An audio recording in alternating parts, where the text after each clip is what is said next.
what we're all about. And we're happy again to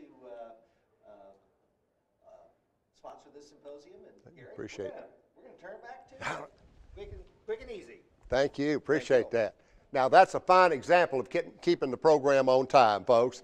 We're going to begin today. We've really got something for everyone. Regardless of what area of forages you're most interested in, you stay tuned, and we're going to have something that you will be interested in. Now, I drew the short straw, and as I organize these, I anticipate when you look at a break, you know the people are not going to get back in here. And you got somebody signing books, you got to get all the way down the hall, get a cup of coffee, a donut, and then you got to make a bathroom stop. There's no way you do that with 260 or 70 people in 15 minutes. So I understand that, and I'm always the first speaker. But I'm assuring before the second speaker shows up, we'll have a room full. So I've drawn the short straw, and I couldn't get anybody else to talk about this topic, so I had to talk about it myself. When you get close to retirement, you deal with some controversial things that you didn't deal with back when you were trying to make full professor. What I want to talk about today is grazing, because the interest in grazing is high. I want to talk about grazing, and I want to specifically address some things about the tools and the toolbox. And there are major distinctions in those. Now, when we think about that, think about grazing. Think about, since you've been coming to this conference, think about the interest in and opportunities for grazing in the U.S. today. I've been doing this for a little over 40 years. It's never been higher than it is today. So the opportunities that Dave just talked about with cattle prices, the opportunities from the environment, the opportunities strictly from mine and your perspective of economics. And that's where we like to start, because we all like to make some money. When you think about the nutrients going into your ruminant animals back home, I know of no cheaper nutrients than the nutrients in high-quality grazed pasture. So with that in mind, and we think about, at least in our state, our studies show that if we look at the beef industry in the state of Kentucky, the number one predictor of profitability is not what color cattle we have, whether we're spring or fall calving. It's simply how much extra feed, stored feed, grain, or others that it takes to get us through the winter. So we combine those two things, and our overall goal is to optimize the number of days that we can meet the nutritional needs of our animals by way of grazing in 2015, and therefore minimize the number of days that we have to use other sources of feed. We can do that in a variety of ways.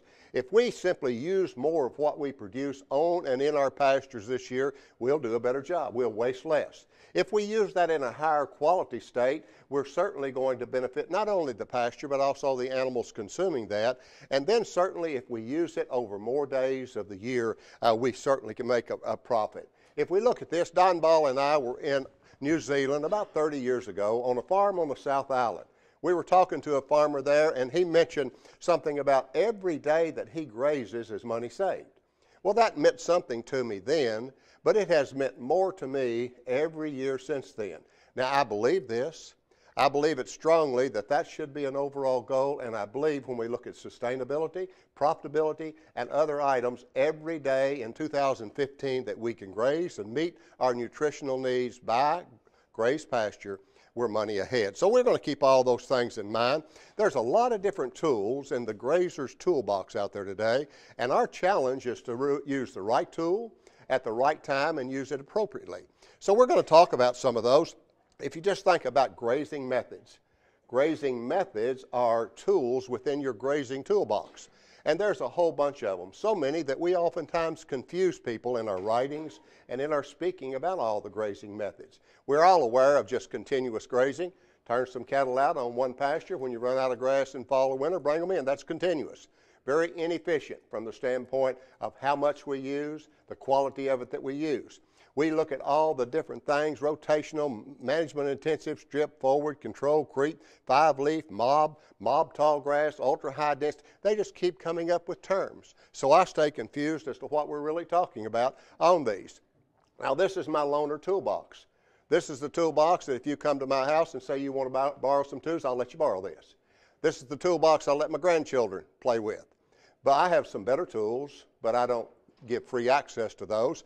And a few years ago, I did something with one of my grandsons. I inventoried a toolbox for the first time. Dug every single thing out of that toolbox and put them in various categories. And little grandchildren are good to help you with that. A 5-year-old can get all your screwdrivers organized where they need to be. And I inventoried that, and I had wrenches and screwdrivers and hammers and hatchets and pliers. And then I had a bunch of stuff in the bottom that I didn't know what it was. In fact, I wasn't sure where this stuff came from. I think people just come by the house and put stuff in my toolbox because I couldn't identify it. Well, you'll think about that. I use every single one of those tools except that stuff in the bottom. And I use those for a specific purpose. Now, I admit no one needs 27 screwdrivers, but I've got 27 screwdrivers, so I'd be happy to loan some of those. I use a screwdriver when I need to loosen or tighten a screw, and it works very good. Now, my problem is when I get in and try to use the tools inappropriately, and I have been known to try to use a screwdriver for a pry bar. Sometimes that works, but a lot of times it doesn't work. I've also been known to use a plastic handle screwdriver for a chisel. Now that doesn't work very long. Also, you've never done this and you can't identify with this, but let me give you something you might want to avoid. You've never used your crescent wrench for a hammer, but I have. And you've never had this experience. You use a crescent wrench for a hammer long enough, there's a little set screw in there, and that set screw will come out. You need to avoid that because it's impossible to find a set screw that comes out of a crescent wrench in the grass. Impossible. It can't be done. Believe me, I've got several crescent wrench missing set screws right now. So if you have some extras, I'd like to have them. Now, if you think about that, whether it's a grazing method or tools in my toolbox, they are all extremely important.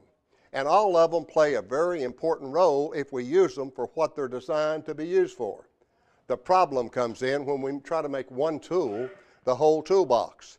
And just as an example, we've all seen management tools and management practices come out, and sometimes it's being presented such that it's almost like this is the only tool you need, and it will solve all of your problems in your grazing toolbox. Now, mob grazing has got a lot of publicity in the last decade. Mob grazing is an excellent tool in the toolbox, but mob grazing or no other grazing technique is the grazer's toolbox totally. And we need to keep those things in mind. This is mob grazing, and this is where the term really comes from. Don Ball and I took this picture 30-something years ago on our first trip to New Zealand. That's mob comes because that's what they call a lot of sheep, a mob of sheep. And that's an important grazing tool. You see what the New Zealanders is doing in this particular tool with that large number of sheep, that mob of sheep. What they're doing is they're grazing that ryegrass literally into the ground, so that their overseeded white clover stands a much better chance.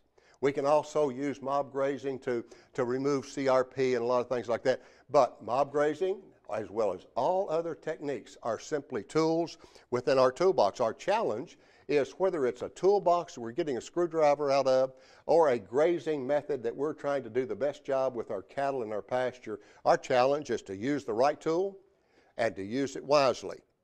Now, I want to move now into a topic, since, boy, we got the room full now for our next speaker. The next speaker was going to address a question that I have asked literally throughout my career. And that is, as I look at my pastures every year, I have to ask the question, can I afford to spray these pastures for weeds?